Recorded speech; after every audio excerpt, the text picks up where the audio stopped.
I'm late. I had to stop by the Wax Museum again and give the finger to FDR. We know al-Qaeda, Zawahiri, is supporting the opposition in Syria. Are we supporting al-Qaeda in Syria? Well, it's a proud day for America. And by God, we've kicked Vietnam syndrome once and for all. Thank you very, very much. I say it, I say it again, you've been had. You've been took. You've been hoodwinked. These witnesses are trying to simply deny things that just about everybody else accepts as fact. He came, he saw, he died. Well, we ain't killing their army, but we killing them. We be on CNN like, say our name, bitch, say it 3 times. The meeting of the largest armies in the history of the world. Then there's going to be an invasion. All right, you guys, introducing Patrick Martin again from the World Socialist website. That's WSWS.org. And welcoming him back to the show. You might remember, just 6 weeks ago or something, maybe less, we talked with him about the CIA Democrats of the election of 2018 here, which is now just passed. And they have a new book being published. It's published right now. Mehring Books, M-E-H-R-A-N-G, Mehring Books publishes The CIA Democrats, a detailed exposure of the effective takeover of the 2018 Democratic Party congressional campaign by candidates drawn from the ranks of the national security state. Welcome back to the show. How are you doing? I'm fine. Boy, this really is just like you could have predicted in your worst predictions about how things could go. And they really did a full court press here. But just how successful were they in getting elected to these seats, these national security Democrats this time? These specifically national security state Democrats, as opposed to someone who just feels that way. But people with those jobs. These are not people who were drafted and sent to Vietnam 40 years ago, or people who joined the military out of semi-economic compulsion. These are all people who were high-ranking officers or war planners. So, as you say, people who actually are part of the national security state. I would say that they fell slightly short of their top goal. There are 11 who were elected, 11 Democrats. 7 of them are veterans, 2 each from the Army, Navy, and Marines, and 1 from the Air Force. These are all officers. Like I said, all but 1 is an officer. There was 1 who was a rank-and-file soldier. 2 actual CIA agents who give their name to the whole group, and 2 who worked as civilian officials in the State Department or National Security Council, or both. And then there were 7 who fell just short of winning seats. So they had nearly 18, but they only got 11, including 2 where you are. 2 in Texas 3 in Texas who fell just short. Gina Ortiz Jones hasn't conceded. We're getting an echo now. Oh, I'm sorry here. She's 0.5% behind Will Hurd in the 23rd Congressional District, and she will get a recount. Joseph Kopser is 2.8% behind Chip Roy in the 21st District of Texas, which is near you. And Mary Jennings Hager is 3% behind John Carter in the 31st District of Texas, which is also near you. So there are 7 who lost by 3% or less. And then there are 11 who won. And besides that, there were about a dozen others who were also rans who fell well short. How many others that were also rans? Well, I was working with a list of 30. There actually were, as I now counted up, 41 candidates, but probably half of them were running in heavily Republican districts where they had no chance to win. I see. Of the 20 some who had, or maybe 25 who had a real chance to win. 11 won, 7 fell just short, and 7 were further back. Mm-hmm. So, for instance, one of the most publicized names, a man named Richard Ojeda, who was running in the 3rd District of West Virginia, he lost by 12.8%. So he didn't actually do that well. Well, that's good. That's still an impressive effort. 40 candidates. Not that it was necessarily all coordinated, but it sort of almost looks like it was, you know? There are 2 groups that actually do coordinate these efforts. One of them is called Vote Vets, which tends to be a more liberal veterans group and is promoting veterans candidates and fundraising for them. And the other one is called With Honor. One of them is associated with Seth Moulton, who was a Democratic congressman from Massachusetts and a former Army Ranger, who is the sort of godfather of this effort. And those 2 groups actually promoted these candidates, and With Honor got a $10 million donation from Jeff Bezos, whose name you might have heard before. Yeah, of course.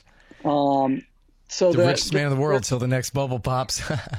there is a sizable push for these candidates from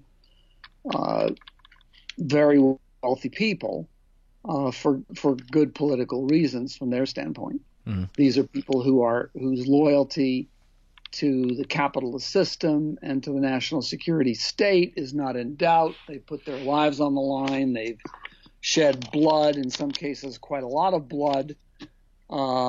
They got their hands dirty, and so they can be trusted.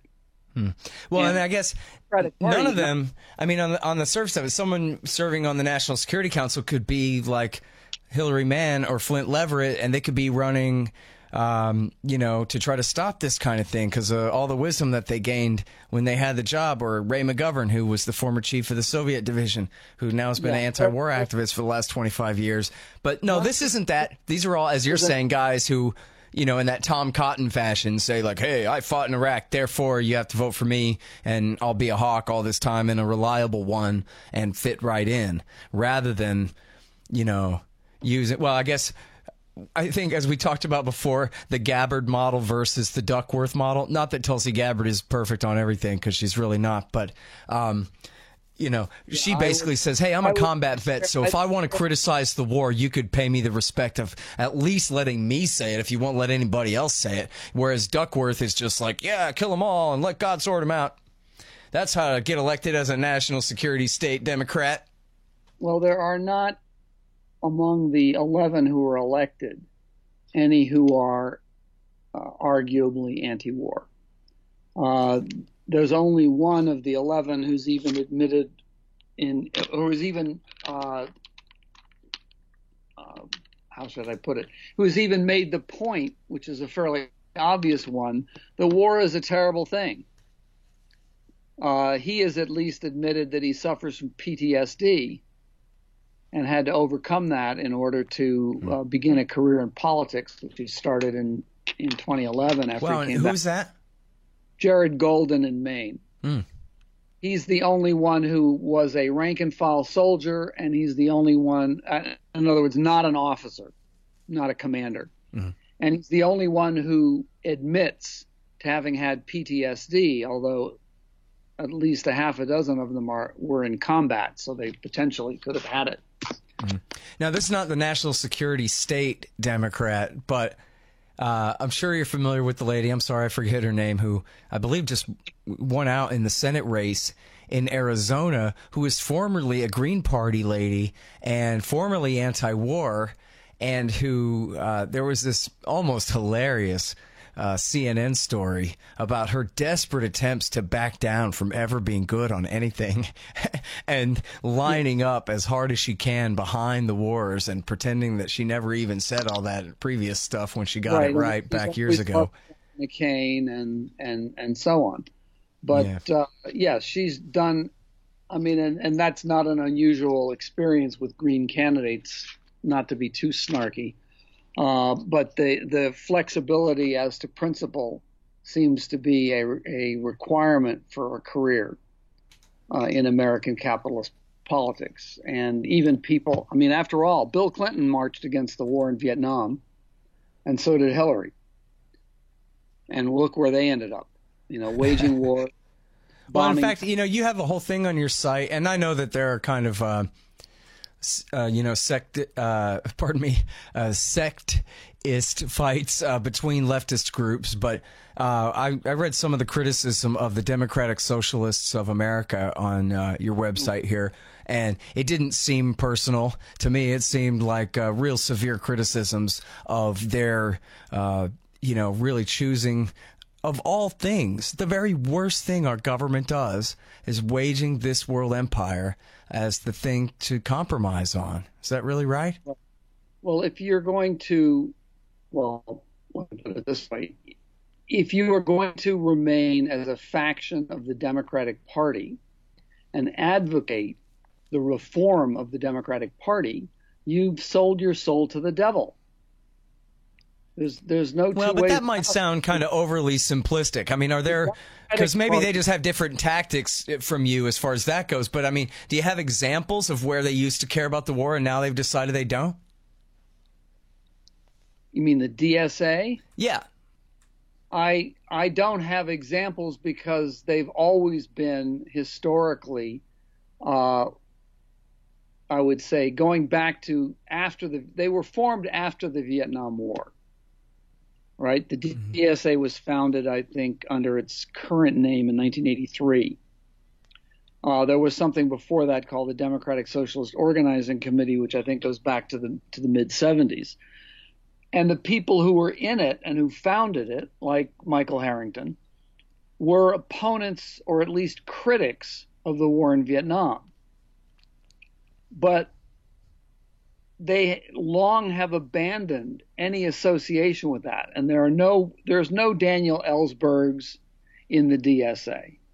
There's no, people who are going to put themselves on the line to oppose the war policies of the American government.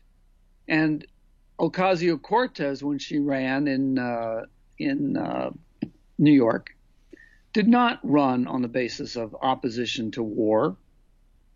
She didn't criticize Crowley because he voted for the defense budget.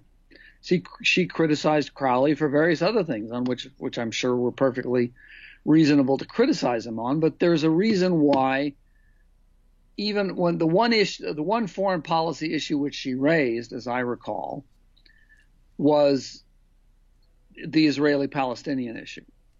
And on that, she was so tentative and retreated so quickly when she was criticized from the right that it really was a shambles. She said something more or less friendly to the Palestinians, and then she backed away from it as quickly as she possibly could, declared herself not to be an expert on the subject, and basically went to ground. Yeah. Well, it really is a shame, too, because, as a libertarian, we disagree on a lot of things, but I like knowing that even though I cannot count on liberals and progressives, I can count on real leftists to stay anti-imperialist. But then, I can't. Some of you guys, for sure. The WSWS, I've never read anything but anti-war stuff there, as far as you guys go. But people got their priorities, don't they? The DSA comes from a different political tradition. Their political tradition ultimately is the Shachtmanite movement, which I don't know if you're familiar with that. A bit, yeah. A lot of the neoconservatives come out of the Social Democrats USA, so that's how I know of them. Right. The Shachtmanites broke with the Trotskyists on the eve of the Second World War, and they ultimately, by the mid-1950s, they had moved so far to the right that they supported the Korean War, and they later supported the Vietnam War. And Max Shachtman, who was obviously the godfather of that tendency, ended his days as a political advisor, a foreign policy advisor to George Meany and Albert Shanker. So that's where they are. Now, the people from that tradition have an anti-communist orientation and they're left critics. They want America to be to wage war on the basis of democracy, right? So they were big on Clinton's wars. They were not so big on George W. Bush's wars, although Bush tried to steal their rhetoric, right? Right. He claimed that he was fighting a war against Saddam Hussein in order to bring democracy to Iraq. Just happened to have, 2/3 of the available oil that could be grabbed in that region. That was just a bonus. But why were they why were they seeking to democratize Iraq and not some country that didn't have oil? Well, that was an embarrassing question. You shouldn't ask it. But, yeah. Why do they want to democratize countries we don't control that are dictatorships instead of all the ones that we do? There's your kind of first clue if something is not quite on the up and up there. But it is interesting that you do have people like Joshua Moravchik and I forget which all guys, Gene Kirkpatrick back in the Reagan years who came out of that Shachtmanite movement. And a few others. All right. Anyway, so here's something else I want to ask you about. Well, first of all, I'm not sure if I asked all the right questions about these candidates. Are there more details or anything else specifically about these particular candidates that we should really watch out for, other than just kind of our scorecard of which of them got away with it and joined the House? I think it is not insignificant that the two who were who were actual CIA Democrats, right? I use the term loosely to apply to all of them because they all had national security backgrounds and were using national security as their credential for running for office. But the two who actually were CIA operatives, Elissa Slotkin and Abigail Spanberger, both won, and they're both going to be quite influential. Elissa Slotkin did 3 tours in Baghdad and then was on the National Security Council for George W. Bush and then for Barack Obama. She was one of the few officials who worked for both. And then she ended up in the Pentagon for a couple of years before she went back to Michigan to run for Congress. She's already, since she won her seat, been subject to a vast media buildup. She had a 3,000-word gushing profile in our local daily newspaper, the Detroit Free Press. And she was on Meet the Press on Sunday, welcomed by Chuck Todd as one of the 2 representatives of the new freshman class of Democrats. So she's getting massive publicity. Abigail Spanberger, likewise, she's of course in Virginia, so she got a lengthy treatment and write-up in the Washington Post.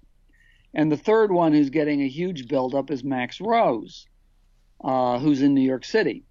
And he has been profiled endlessly by the New York Times and by various other publications based there. And, of course, the people who are in the media centers are going to get the most attention. But I think it's also who they are and what they stand for. I mean, Rose is still he's a reservist. So he went on small unit training actually during the campaign. So he's certainly keeping his hand in. And I'm sure you're going to see these newly elected congressmen given seats on the Armed Forces Committee, even on the House Intelligence Committee. When you think about it, the committees that are supposed to oversee, that are supposed to exercise civilian oversight of these agencies are now going to have former agents and former officers sitting on the committee acting as the civilian overseers. Oh, man. Completely violates the whole principle of civilian control of these agencies. Because now it's more of the opposite. It's military control of the civilian agencies of Congress. All right, so here's who all sponsors this show. First of all, Mike Swanson and his great book, The War State, about the rise of the military-industrial complex after World War II. An excellent history there, and get all of his investment advice at wallstreetwindow.com. Then there's Robertson Roberts Brokerage Inc., where you buy your precious metals, and that's at rrbi.co, rrbi.co, for all your gold, silver, platinum, palladium, etc. No Dev, No Ops, No IT, a great book about how to run your technology business like a libertarian. No Dev, No Ops, No IT by Hussein Badakhshani. It's really great. I mean, I'm no businessman, and I really enjoyed reading it, so I think you should check that out. And also Kesslin Runs, the great new novel by our friend Charles Featherstone. It's in the very near future and only slightly dystopian. No, maybe worse. Kesslin Runs. And also, check out Horizon.global. That's Zencash. They're changing. They're not just a digital currency. They really are working hard on becoming a new platform for all different sorts of blockchain-type secure applications. And so for all you techies who really understand, check out all you need to know at Horizon.global. LibertyStickers.com for your anti-government propaganda. Tom Woods' Liberty Classroom to fill your brain with good stuff. Follow the link from my site so I get the kickback there, ScottHorton.org. And check this out. At expanddesigns.com, you can get a brand new 2018, a 2019 model website there, and get a $500 discount if you use expanddesigns.com/Scott. And, you know, I think...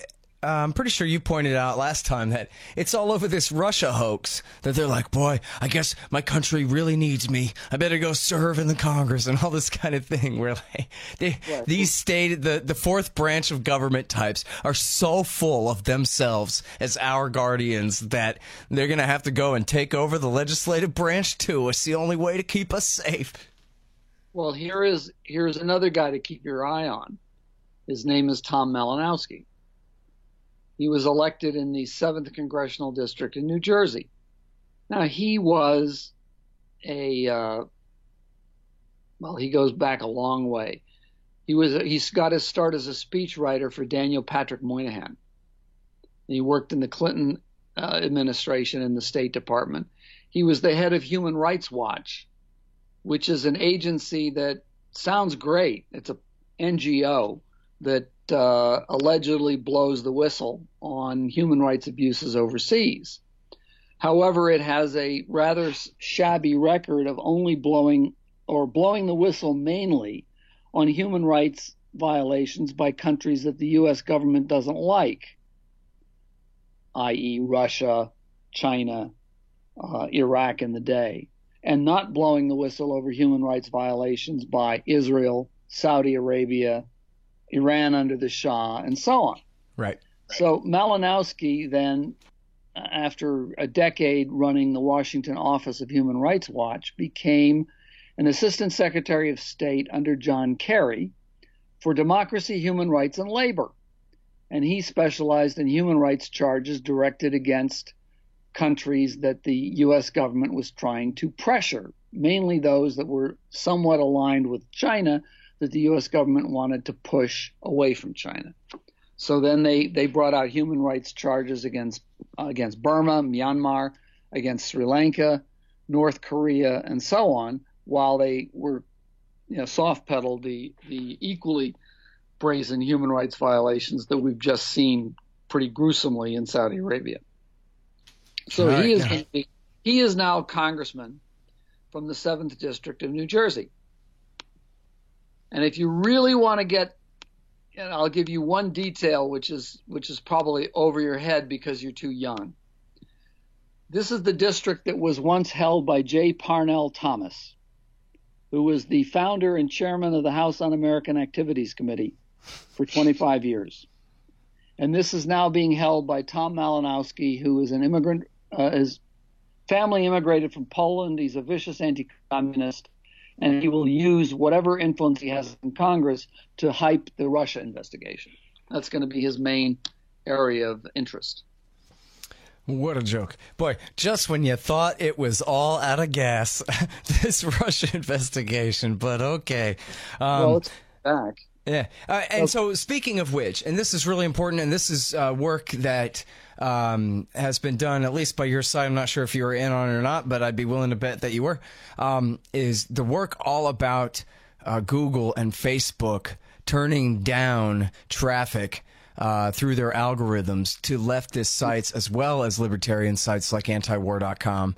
And, you know, before kind of the recent hubbub about this, you guys kind of had this story early back, I forget now, a year ago or something like that was when. Yeah. I quit Facebook over the algorithm tweaks back in 2014, but they made it really bad and quite deliberately after the election in the name of the Russia scandal, right? Yes. And you know what? Talk about the Google search results, because that part is even more important than the Facebook, but I guess they both are. Well, the Google search results are being manipulated through an algorithm change that was initiated in April of 2017. And the impulse to that, we happen to know, came from the government of Germany.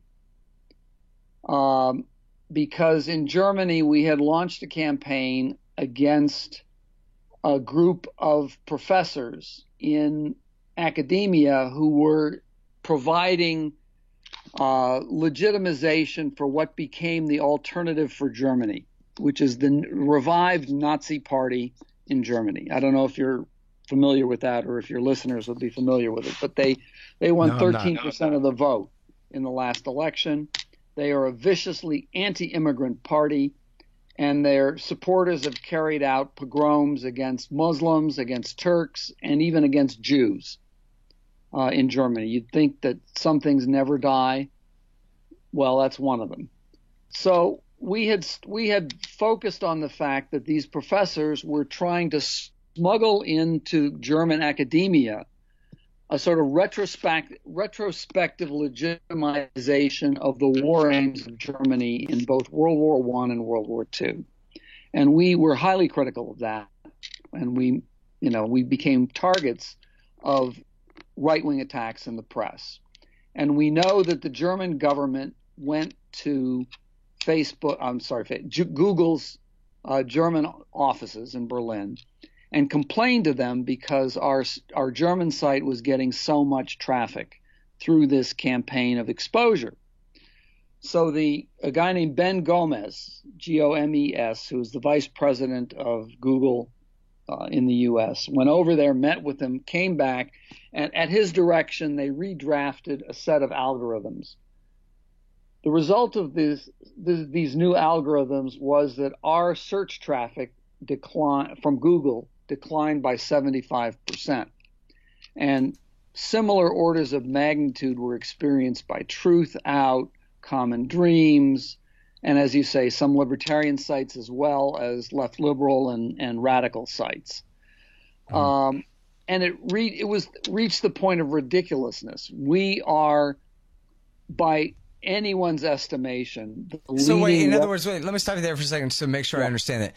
You're saying that in response to something that you guys specifically had done at the World Socialist website about concerning German politics, resulted in, once the Germans complained to Google, they went ahead and threw in Truth Out, Truth Dig, Common Dreams, the Ron Paul Institute, and antiwar.com, and whoever else was already kind of on the shelf for good measure. Is that it at the same time? My understanding, and this is a little speculative because we haven't got their internal memoranda, but they had started on this project after the election to shift to direct traffic. Yeah, it was fake news, Russian-sponsored fake news. Or else why wouldn't the American people hand their destiny over to Hillary Clinton? Obviously. Called Prop or Not, which drew up the first hit list and was publicized by the Washington Post, I think in November of 2016, right after the election. And this began to percolate its way through Google. We know that we sort of rocketed to the top of the hit list as a result of the German intervention, because that took place in February and March of 2017. Then you have this algorithm change in April of 2017. And all at once, up until then, if you searched using Google for Leon Trotsky, you would get the World Socialist website, and that makes sense because we are the leading publishers of his works and the leading advocates of his political message. Obviously, you'd think if you were looking for libertarian, you'd get libertarians. If you're looking for Trotsky, you'd get Trotskyists. Suddenly, if you search for Trotsky, we don't come up in the top 100 search terms. You have to go 10 screens paging down to find us. Obviously, that has a big hit on our traffic. Similarly, if you look for revolutionary socialism, you would have gotten us in the top 10. Now we're not in the top 200. And there's a whole series of such things. The danger of imperialist war. There's a concept that we would have been in the top 10 or 15. Now we're not in the top 200. Now that can only be explained by a political decision. And as a matter of fact, if you search for Trotsky, you get anti-Trotskyists. You get people trying to spread lies about Trotsky before you get the people who actually advocate what Trotsky stood for.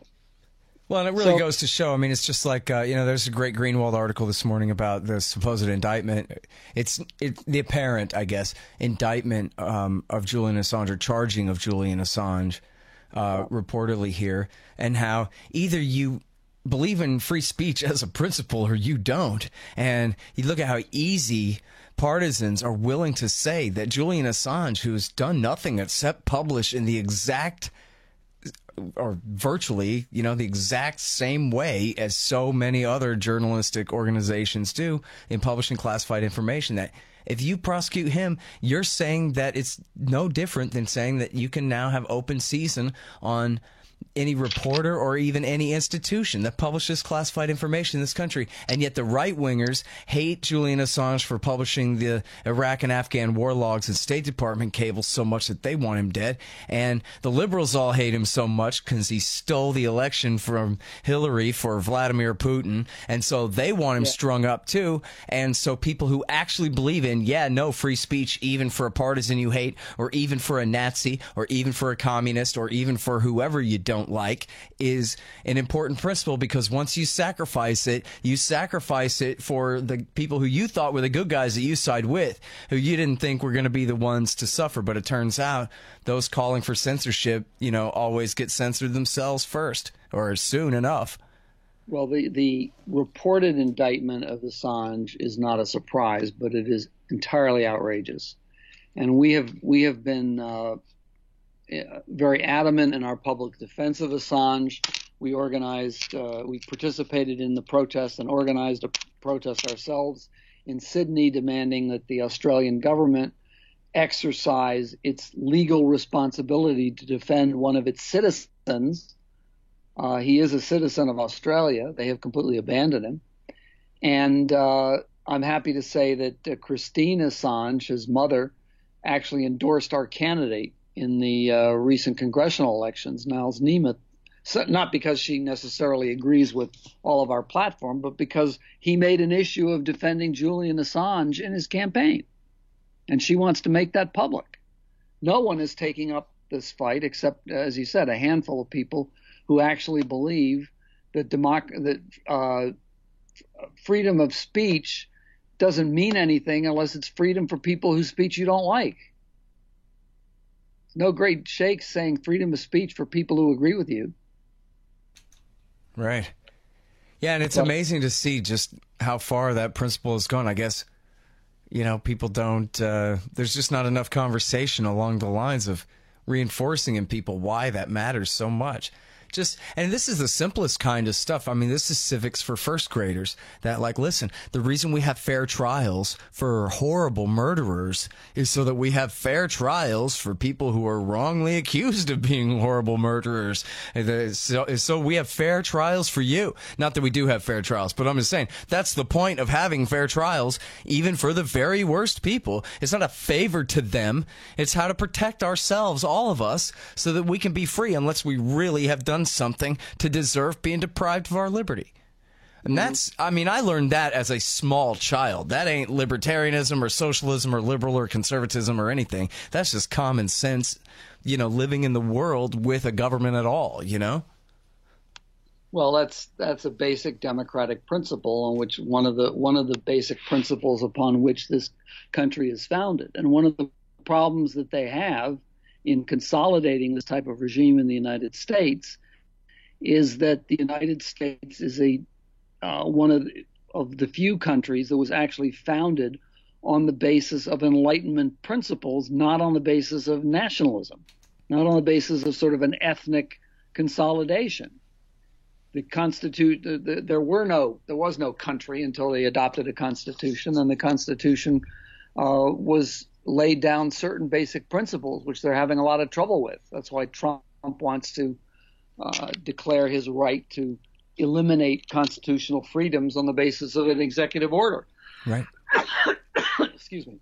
Like the 14th Amendment, canceling out birthright citizenship, which is guaranteed under the 14th Amendment, simply by an executive order. That in decades past, that statement itself would have been considered an impeachable offense, to declare that you can change the Constitution simply on the basis of presidential authority. Well, I'm not sure if that's really true, but you're certainly right that he thinks he can just break the law. And you know what?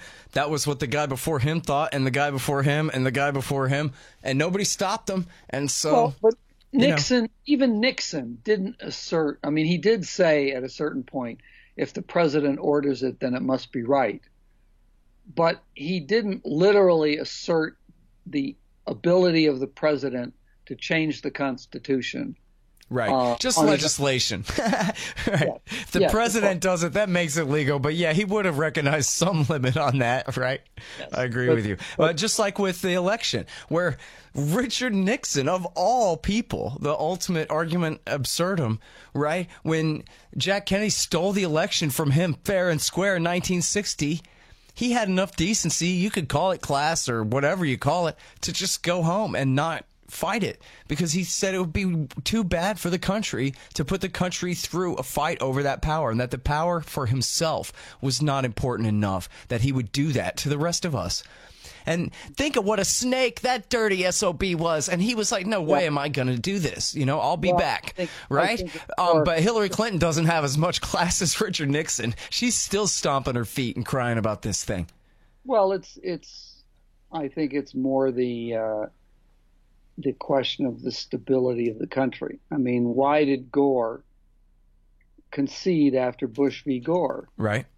It wasn't because it wasn't an honorable, it was certainly what, I mean, read Frank, you want to laugh, read Frank Bruni or cry, read Frank Bruni's column in the New York Times, hailing Al Gore this week. Oh, really? He set such a great example in defending democracy. No, actually, he set a terrible example of abandoning democracy, because he took the position that votes, if the Supreme Court says votes shouldn't be counted, then you have to concede to the authority of the Supreme Court. So he said, yeah, the stability, the power of the government is superior to the democratic rights of the people in Florida who didn't get their votes counted. Right. Yep. There's a great, should be, I guess it is semi-notorious statement by a judge here in Texas, a criminal judge here in Texas, who, it's one of those things that's always been true implicitly, but she said outright about how finality for the court system, for the preservation of the legitimacy of the court system, finality is more important than being right when it comes to convictions. And just because somebody is innocent does not mean that that's a good enough reason to jeopardize the entire system that claims that we get to decide who's guilty or not. And if people can just second guess us all the time, they'll wonder why they put up with us at all. And so we have to nip this thing in the bud. And so that was like even, I think, her opinion in denying an appeal. They're like, you may be innocent, but that's not the question. And weighing against that is the preservation of our institution itself. I'm curious, do you support the death penalty? No. I mean, I certainly believe that some people deserve to die for what they've done, but I think unless it's direct and proportional and immediate response, then no. And I certainly don't trust a judge and a prosecutor and a jury to conspire to figure out who did what. So that's the ultimate finality. Yeah, I mean, and this is, Ron Paul's position was he was a conservative Republican who supported the death penalty, and he just said, honestly, come on, our criminal justice system is the most dysfunctional of government programs, and as he put it, just look at the racial disparity in the death penalty. When you break down the numbers, it's just not fair, and that proves that there's nothing objective and scientific and rational and fair about this system. It's a corrupt system that can't be trusted to do the right thing when it concerns taking someone's life. Now, what's funny to me, right, is I can almost imagine, though, as long as we're musing about this, like some kind of standard, still imaginary, right, where beyond a shadow of a doubt, we're like, really, it's so scientifically proven, not just some DNA, but everybody saw him, and there's video, and he admits it, and his footprints, and whatever, you know what I mean, where it's just beyond a shadow of a doubt, where maybe it could be okay to hang some SOB, because people commit horrible crimes sometimes, but yeah, it sure is impossible to trust the state. That's my first point, Well, anyway, you should start at the top, Hitler, Stalin, Mussolini, Nixon. Yeah. Anyway. Cheney. Yeah, some of these war criminals are still alive. A lot of them. Yeah.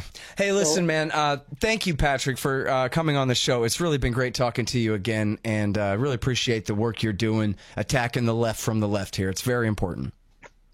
Well, we would not regard them as the left. Well, you know what I mean. Attacking the liberals from the left. Left. That's all right. Thank you again. Take care. All right, you guys. That is Patrick Martin. He's writing at WSWS. That's the World Socialists.